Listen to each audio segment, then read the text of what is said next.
অনেকেই আছেন যারা ইংরেজিতে লেটকে ব্যবহার করতে পারেন না। তাই আজকে আমরা শিখব ইংরেজিতে লেটের ব্যবহার কখন করতে হয় আর কিভাবে করতে হয়। লেটকে তখন ব্যবহার করব যখন আমরা কাউকে বলবো যে আমাকে যেতে দিন, আমাকে দেখতে দিন বা আমাকে ক্রিকেট খেলতে দাও। এই ধরনের বাক্যগুলো ইংরেজি পড়ার সময় লেটকে ব্যবহার করা হয়। অর্থাৎ কাউকে কোনো কিছু করার অনুমতি দেওয়া বা অনুমতি নেওয়ার জন্য ইংরেজিতে লেটকে ব্যবহার করতে হয়।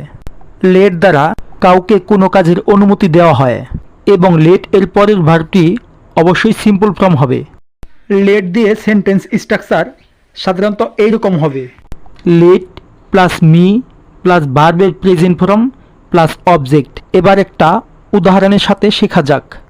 আমাকে গল্পটা লিখতে দিন। Let me write the story. আমাকে গল্পটা লিখতে দিন। এখানে গল্পটি লেখার অনুমতি চাওয়া হচ্ছে এবং ভার্বটি প্রেজেন্ট ফর্মে আছে। তাহলে প্রথমে লেটকে বসাবো, তারপর মি, তারপর ভার্বের প্রেজেন্ট ফর্ম এবং বাক্যে যদি অবজেক্ট থাকে তখন অবজেক্ট বসাবো। পরের উদাহরণটা দেখা যাক। আমাকে চেক করতে দিন। Let me check this. Let me check this. আমাকে চেক করতে দিন। আমাকে বলটা ধরতে দিন। Let me catch the ball.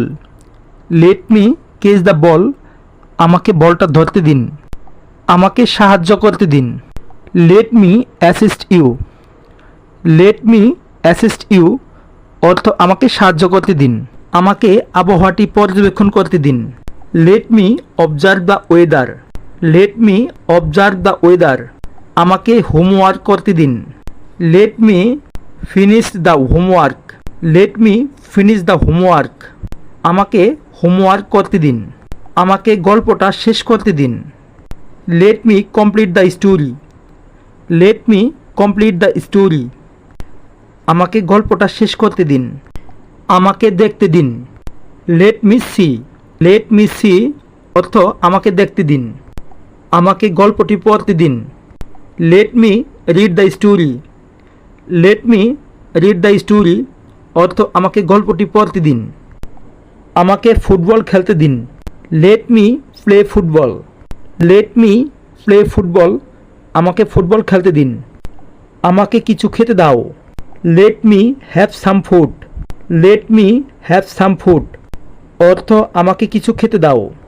আমাকে যেতে দাও। Let me go.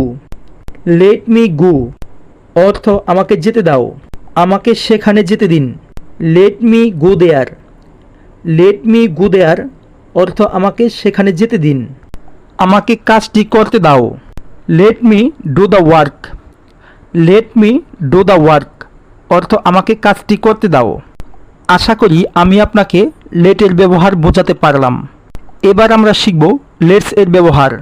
যখন আমরা একসঙ্গে কোনো কাজ করি বা কাউকে সাথে নিয়ে কোনো কিছু করি তখন আমরা লেট ইউজ না করে লেটসকে ইউজ করব।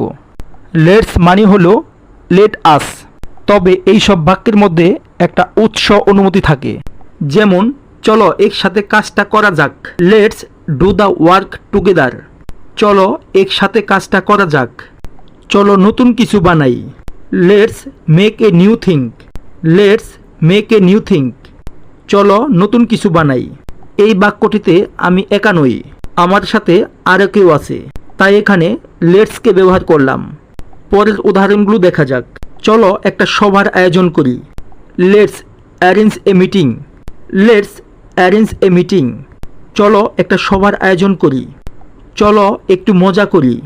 Let's have some fun. Let's have some fun. চলো একটু মজা করি।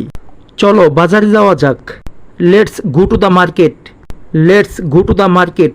চলো বাজারে যাওয়া যাক। এইখানেও আমি একা নই, আমার সাথে আরও অনেকেই আছে, তাই এখানে লেটস ইউজ করলাম। চলো পার্টিতে যাই। Let's go to the party. Let's go to the party.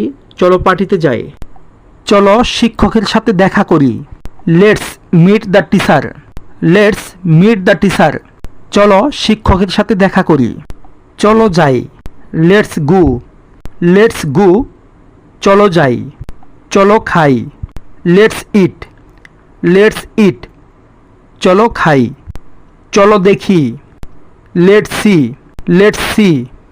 চলো দেখি, চলো খুঁজি, লেটস ফাইন্ড, লেটস ফাইন্ড, চলো খুঁজি, চলো স্কুলে যাই, let's go to school, let's go to school, চলো স্কুলে যাই, চলো বাড়ি যাওয়া যাক, let's go home, let's go home, চলো বাড়ি যাওয়া যাক, চলো হাঁটতে বেরোই, let's go for a walk, let's go for a walk, চলো হাঁটতে যাই বা চলো হাঁটতে বেরোই, চলো বাগানটিতে যাই, let's go to the garden, let's go to the garden, চলো বাগানটিতে যাই।